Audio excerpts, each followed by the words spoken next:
అనుకున్నప్పుడు పూర్తి స్థాయిలో ఎందుకు అవగాహన లేకుండా చేస్తుందన్నటువంటి విమర్శలు వినిపిస్తున్నాయి. ఇక్కడ అదే జరిగింది. గతంలో కొన్ని నిర్ణయాల్లో కూడా అదే అంశం బయటపడింది. సో ఎందుకనేది ఇక్కడ ప్రధానంగా వినిపిస్తుంది. ఇక్కడ ఏదైతే కేసులు వెనక్కి తీసుకున్నారో దాన్ని స్వాగతిస్తున్నాయి. ఈ పరిస్థితి రావడానికి ముందు కొంచెం జాగ్రత్త పడి ఉంటే బాగున్ను అన్నటువంటి విమర్శలు వస్తున్నాయి. దాన్ని మీరేమంటారు? దానికి ఏం చెప్తారు?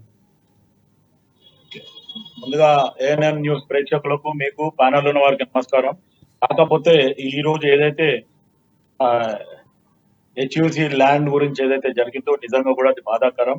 ప్రభుత్వము నిజంగా కూడా ఏదైతే అఖిల పక్షం వేసి నిర్ణయం తీసుకోవాలా అనేది ఏదైతే ఇప్పుడు వెంకటరెడ్డి గారు కానీ లేకపోతే బండారు రామ్మోహన్ గారు కానీ మన రామ్మోహన్ గారు బీఆర్ఎస్ నాయకులైనా సరే వీళ్ళు చెప్పడం నిజంగా కూడా ఇప్పుడు ప్రస్తుతానికి ప్రభుత్వం వాళ్ళ మీద కేసులు వెనక్కి తీసుకోవడం, లేకపోతే కేసులు పెట్టకపోవడం, లేకపోతే ఎవరినైతే కస్టడీలో తీసుకుంటారో వాళ్ళని కూడా విడిపిస్తాము, లేకపోతే న్యాయమైన చర్యలు లేకుండా చేస్తాం అనేది ఏదైతే చెప్పడం జరుగుతుందో ఇది జరగక ముందు చూడాల్సిన విషయము.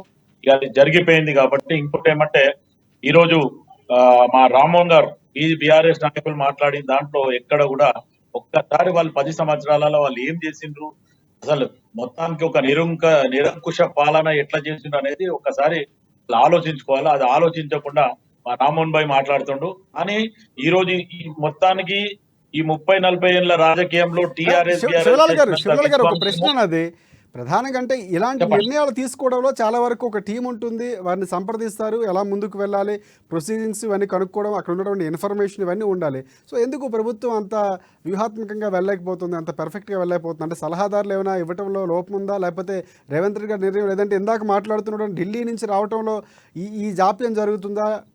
అసలు ఏ విధంగా చూడొచ్చు అంటారు? అంటే ఇది కూడా ఒక రకంగా పార్టీ మాట్లాడుకోవాల్సిన అవసరం అంతర్గతంగా. రాజశేఖర్ గారు ఇంతకు ముందు బండారు రామ్మోహన్ గారు మాట్లాడిన దాంట్లో నిజంగా కూడా నేను కూడా ఏకీభవిస్తాను. ఎందుకంటే ఇప్పుడు మీరు అన్నట్టు ఎవరైతే అడ్వైజర్లు ఉన్నారో వాళ్ళ అడ్వైజ్ కరెక్ట్ లేదా అనేది ఒక ప్రశ్న, లేకపోతే దానికి ముఖ్యమంత్రి నిర్ణయంలో అడ్వైజర్ కి కానీ ఏమన్నా తేడా ఉందా అనేది కూడా ఒక ప్రశ్న. రెండు, ఇది డౌట్ఫుల్, సందిగ్ధం. ఇదే కాకుండా ఇదైతే గతంలో టిఆర్ఎస్ బీఆర్ఎస్ ఆ చుట్టుపక్కల ఉన్న ప్రాంతము అదంతా ఏ రకంగా చేసింది అనేది కూడా ముఖ్యమంత్రి గారు కానీ పిసిసి అధ్యక్షుడు కానీ లేకపోతే మిగతా మంత్రులు ఈరోజు ఐటీ శాఖ మంత్రి కానీ వీళ్ళందరూ కూడా వివరణ చేస్తున్నారు, చేయడం లేదు. అంటే గతంలో జరిగిన దానికి దీనికి. కానీ ఇప్పుడు మన విశ్లేషకులాగా ఒకటి శివన మళ్ళీ గత ప్రభుత్వం ఎందుకు నెపనెత్తారు? మీకు అవకాశం ఇచ్చి మంచిగా చేయమంటున్నాం, అంతేగాని మళ్ళీ ప్రతిరోజు గత ప్రభుత్వం చెప్తే రామన్ భాయ్ నేను